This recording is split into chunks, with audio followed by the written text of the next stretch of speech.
ಅವನು ಅವರ ಅಪ್ಪನಷ್ಟು ಎತ್ತರವಿಲ್ಲ. ಅವನು ಅವರ ಅಪ್ಪನಷ್ಟು ಎತ್ತರವಿಲ್ಲ. ಈ ಒಂದು ವಾಕ್ಯವನ್ನು ಇಂಗ್ಲಿಷಲ್ಲಿ ಯಾವ ರೀತಿ ಹೇಳ್ಬಹುದು?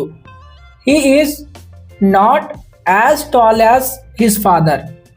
He is not as tall as his father. ಅವನು ಅವರ ಅಪ್ಪನಷ್ಟು ಎತ್ತರವಿಲ್ಲ.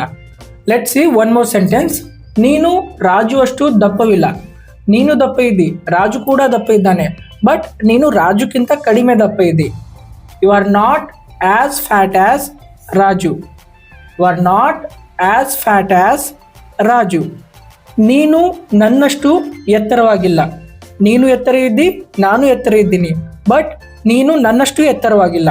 ಈ ಒಂದು ವಾಕ್ಯವನ್ನು ಟ್ರಾನ್ಸ್ಲೇಟ್ ಮಾಡಿ ಕಾಮೆಂಟಲ್ಲಿ ತಿಳಿಸಿ. ಇದೇ ರೀತಿಯಾಗಿ ಕನ್ನಡದ ಮೂಲಕ ಸಿಂಪಲ್ ಆಗಿ ಇಂಗ್ಲೀಷನ್ನು ಕಲಿಯುವುದಕ್ಕೆ ಪೇಜನ್ನು ಫಾಲೋ ಮಾಡೋದನ್ನು ಮರೆಯಬೇಡಿ. Thank you. ಇದೇ ರೀತಿಯಾಗಿ ಸಿಂಪಲ್ ಆಗಿ ಕನ್ನಡದ ಮೂಲಕ ಇಂಗ್ಲೀಷ್ ಕಲಿಯುವುದಕ್ಕೆ ನಾವು ಕಂಪ್ಲೀಟ್ ಸ್ಪೋಕನ್ ಇಂಗ್ಲೀಷ್ PDF ನೋಟ್ಸ್ಗಳನ್ನು ರೆಡಿ ಮಾಡಿದ್ದೇವೆ. ಇವುಗಳನ್ನು ಪಡೆದುಕೊಳ್ಳಲು ನೀವು ಈ ಒಂದು ನಂಬರ್ಗೆ ವಾಟ್ಸಪ್ ಮೇಲೆ ಮೆಸೇಜ್ ಅಥವಾ ಕಾಲ್ ಮಾಡಬಹುದು. Thank you.